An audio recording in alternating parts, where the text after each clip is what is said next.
You're not married anymore. What are you going to do about it? You're still a father to these two lovely daughters. Be the best father you can be. Be the best man you can be. Focus on being a single whole man now. Like, just focus on you right now. Being okay by yourself. Like, that was another one. Because when you used to, even if, things are not the best, you still with that person. And now all of a sudden you not with that person anymore. You got to deal with that. There is no person in the other room you can just call, so you can just go see, or blah, blah, blah. All that's gone. It's just you. Just like you see me now, you hear, it's like an echo, It's just Toma in here right now doing this video. It's just me, I'm single, this is it. But I'm saying that to say is you have to come to grips, however you want to say. You have to, in your mind and in your heart, become comfortable with this new definition of who you are. And I did become inspired by an opportunity to redefine who Toma is now, outside of what he used to be. Because when I went through the divorce, I realized I was so depressed. My self-esteem was at the lowest it had ever been in my life. And I realized I wasn't loving me. And I was like, I need to love me, for one, because God always loves me and continues to love me no matter how horrible I am. So this is what I'm going to put in the book, is about how I learned how to love me the way God loved me.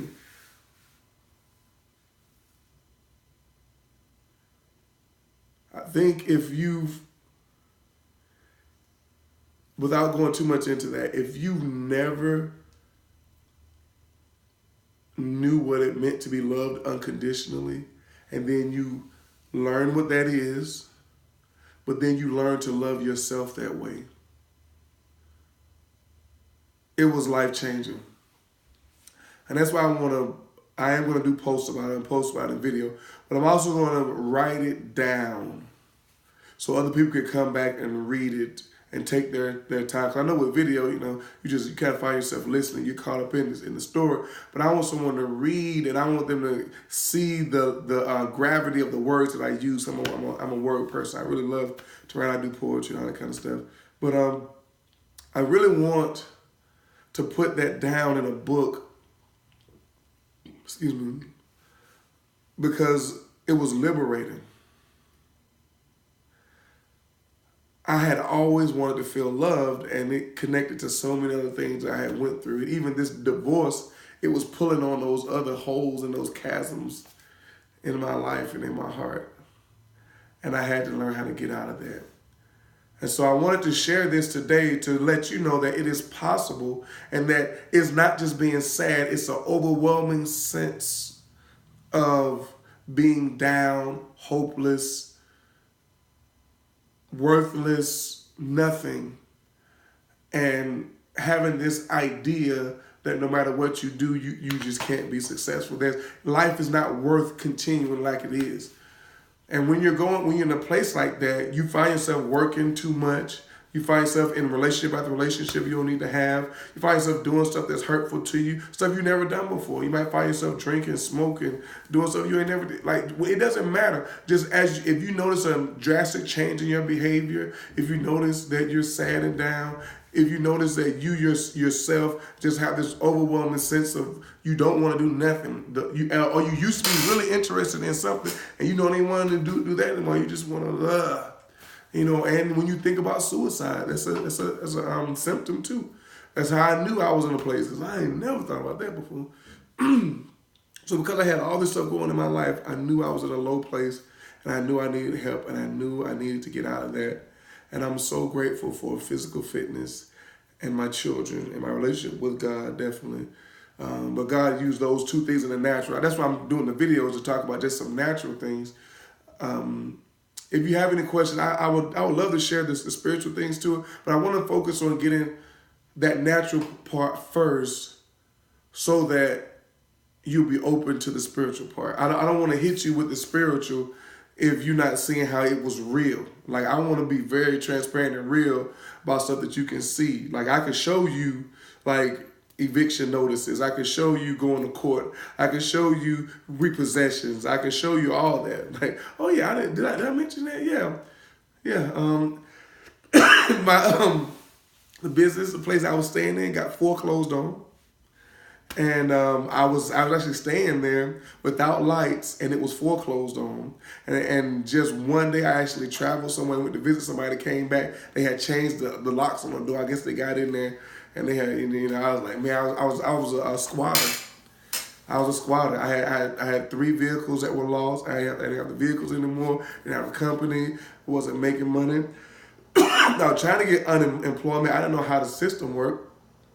That was the thing. I had never done that before, so I was like all over the place trying to figure that out, which was crazy. I was like, so you have to work when you're unemployed and you gotta have gas.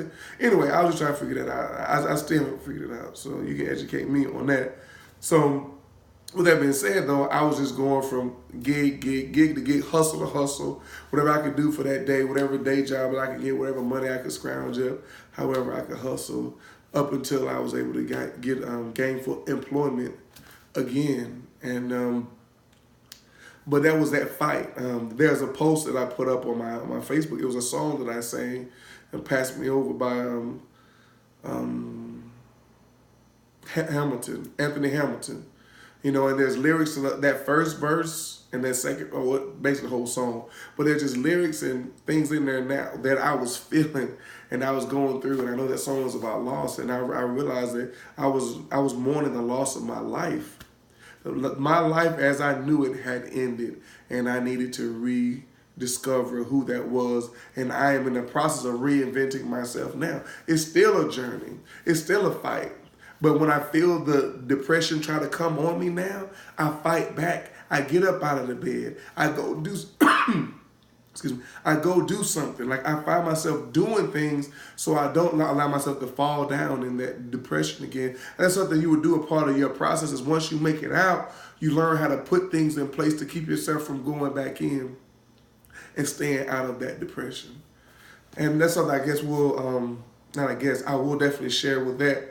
Is once you make it out, once you see yourself coming out of it, once you see yourself moving, making progress, then you can look back and you can begin to reflect slowly. But you need to put those safeguards in place to make sure you don't go back to a place where you're hurting yourself again, where you're down and you're not motivated. I mean, just getting jobs. Like I had a couple of jobs that I didn't know how to work healthy.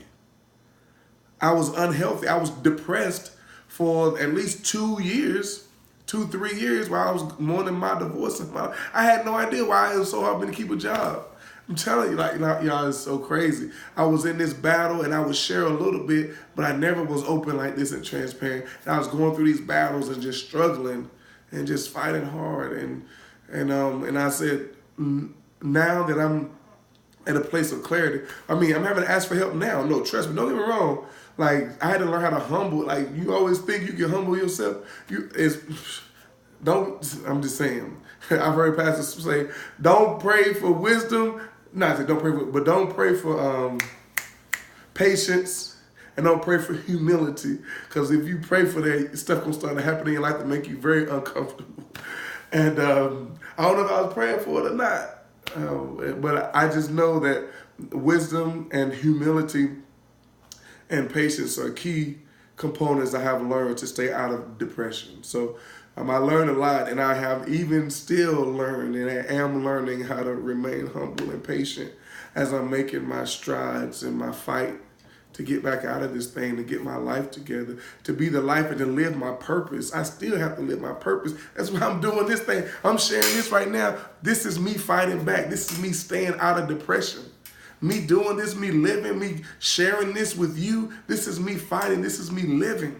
And something I definitely learned is you don't observe life, you live it.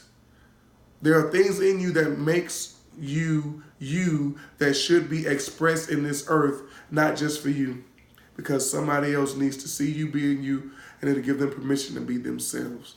I want everyone to have permission to be you. I want to encourage you to be you and to love you as you are, and to love yourself, and to love yourself with the type of love that is unconditional.